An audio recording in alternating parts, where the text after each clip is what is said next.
인생을 살아가다 보면 자신이 작은 가게를 운영할 수도 있고 큰 회사의 사장이 될 수도 있습니다. 그러면 직원을 고용하게 되고 그 직원을 어떻게 대해야 하는지 막막할 때가 있습니다. 인간 대 인간의 만남은 항상 어려움이 따르기 마련입니다. 어떤 원칙을 가지고 사람을 대해야 하는지 살펴보겠습니다. 자신의 욕심을 따르지 마라. 인재를 선발하고 활용하는 데 원칙은 매우 중요하다.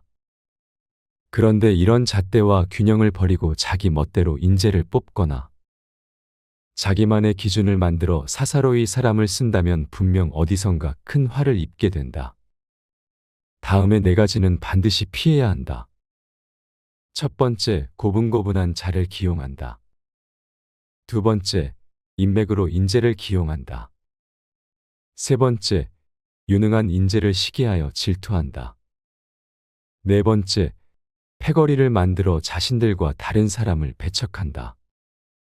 어리석고 쓸모없는 리더가 원칙을 버리고 자기 욕심을 채우기 위해 고분한 사람이나 지인을 채용하고 유능한 인재를 시기 질투하여 놓친다고 한다. 뚜렷한 인재 채용 기준을 적용하여 유능한 인재를 놓치지 않고 채용하는 뛰어난 지도자가 되시길 바란다. 가장 똑똑한 사람이 되려 하지 마라. 현대사회에서 지도자가 된 사람이 경영하는 회사나 조직이 어느 정도 성장한 후 성장이 멈추고 정체되는 경우가 다반사인데 이는 리더 자신이 가장 똑똑한 사람이 되려고 하기 때문이다. 자신이 사원일 때의 습성을 버리지 못하거나 아랫사람들에게 일을 맡기는 것을 못 믿어하면서 직접 대부분의 일을 처리하려 한다. 그 결과 아랫사람들은 일에 대한 책임감과 의욕이 심각하게 결여되어 업무 태만에 빠지고 리더는 점점 번아웃에 빠지면서 전체가 위기에 빠지게 된다. 한나라 초기 유방은 각지에서 터져나오는 반란을 진압하느라 바빴기 때문에 내부 통치는 승상 소아에게 전적으로 맡겼다. 소아가 업무를 일일이 보고하려고 하자 유방은 알아서 일을 처리하라는 뜻의 편의종사 한마디를 남겼다고 한다. 즉, 소아에게 모든 권한을 부여한 셈이다. 그 후 소아는 유방을 대신하여 내정을 안정적으로 이끌었고 유방 역시 마음 놓고 반란을 진압할 수 있었다고 한다. 사람을 믿지 못하면 쓰지 말고 믿으면 철저하게 위임하라. 위기의 상황에선 유연성을 발휘하라. 조직을 이끄는 지도자에게 임기응변은 유용할 뿐만 아니라 필수로 갖춰야 할 능력이다. 초나라 장왕의 이야기이다.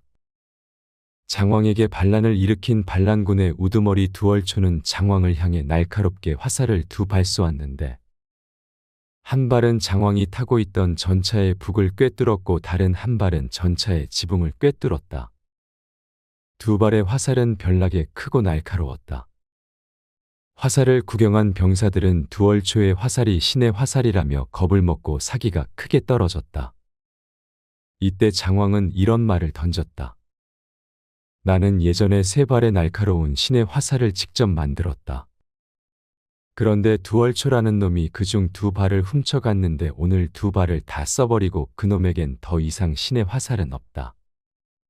두월초가 신과 같은 능력을 갖춘 게 아니라 본인이 만든 화살이 신과 같은 대단한 물건이라고 말한 것이다.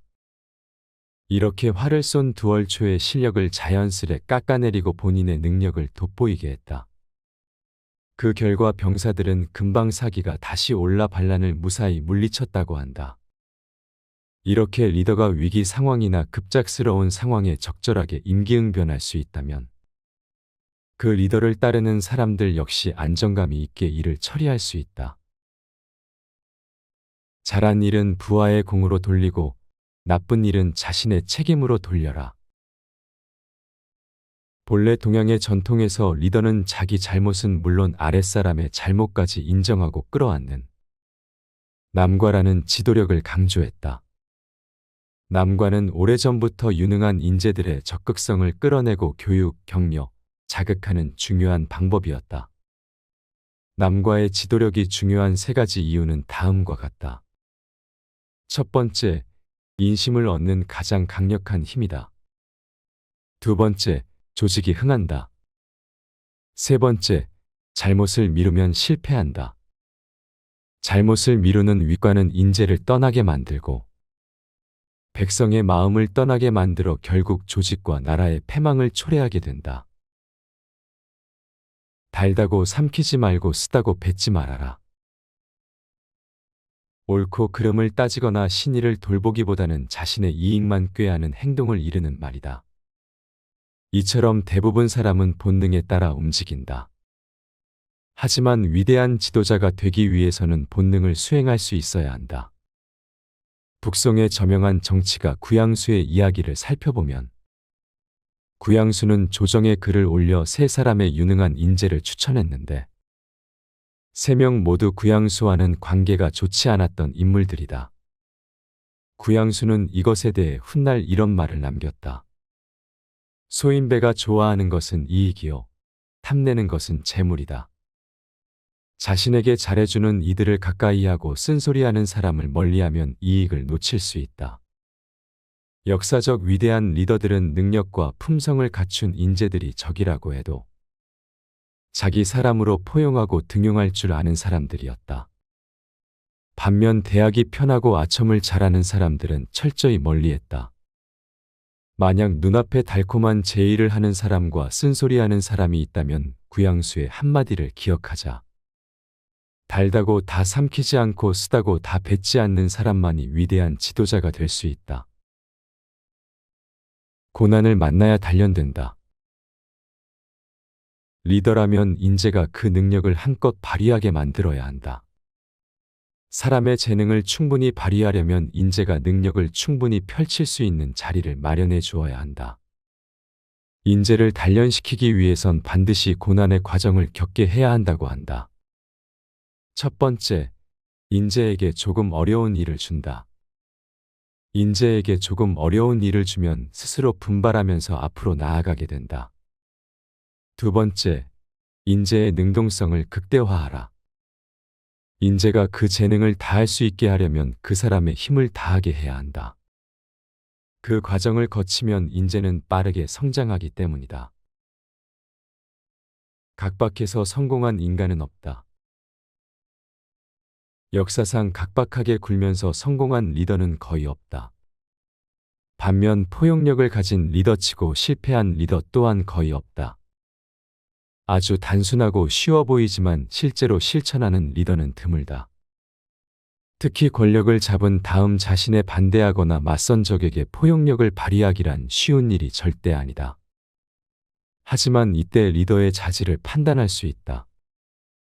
예로부터 아량과 포용력은 리더를 평가하는 중요한 표준이다.